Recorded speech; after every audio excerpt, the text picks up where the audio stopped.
Now that the professional pedagogy project has come to an end, educators were asked about how they planned to sustain the changes that they had made to their practice. What would be helpful to enable them to continue to build on the significant progress that they had made? And what supports would they need to make this happen?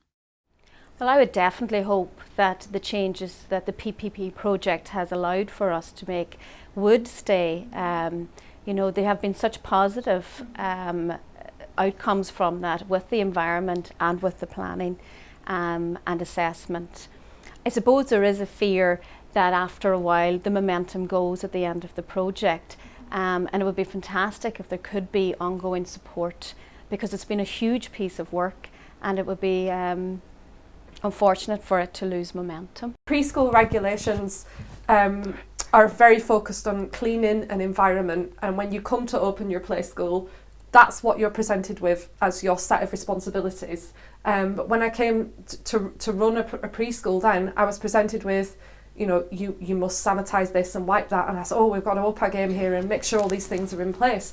And although you have the dual role there was nothing in place actually. A curriculum wasn't mentioned.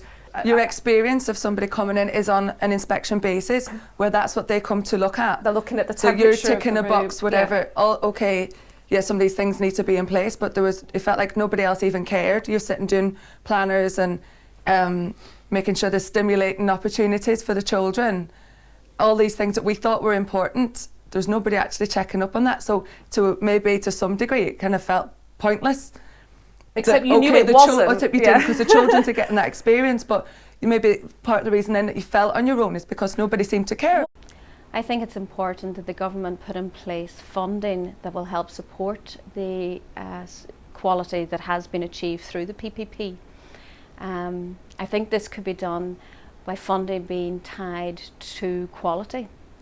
The services that are trying to improve their practices and strive for top quality should be supported by funding and ongoing mentoring and support. At the minute, what we're doing, because we're so used to coming in every 6 to 8 kind of weeks, we've actually started, so it's every 2 months now that we do it. We have our team meeting just regarding this, and we look at all the areas just where you would have done, so it's reflected. So we go through the reflection, what needs change, what's working, is there any area now where we need to work on, and then we sit down and we go back then and we try and reinforce it. And we're helping each other out more in our rooms.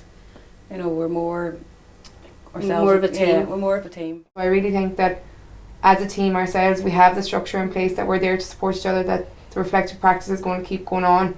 We work together as a team to make sure that we're keeping up that standard of quality that we have in place at the minute, because we don't want it to slip. We've put in the hard work to strive to get to that next standard of quality, and it's there now, so we want to keep it at that level. That before I wouldn't have considered myself part of a sector, whereas now it's a lot more, it's collaborative. The play schools as a whole, and maybe an understanding a bit more about the national policies and things that are changing, that you have to support each other, and you're not going to change people's opinions or professionalise your service without everybody else.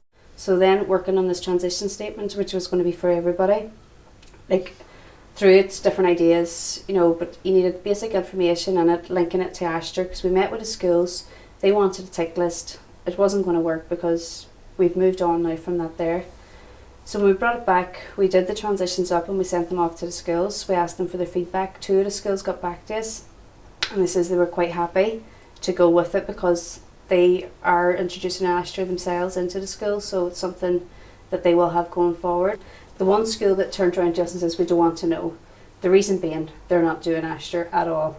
The kids go in there and they're sat at the table, they're doing curriculum from day one. It's not introduced, there's no free play, no anything. They have art on a Friday, old school.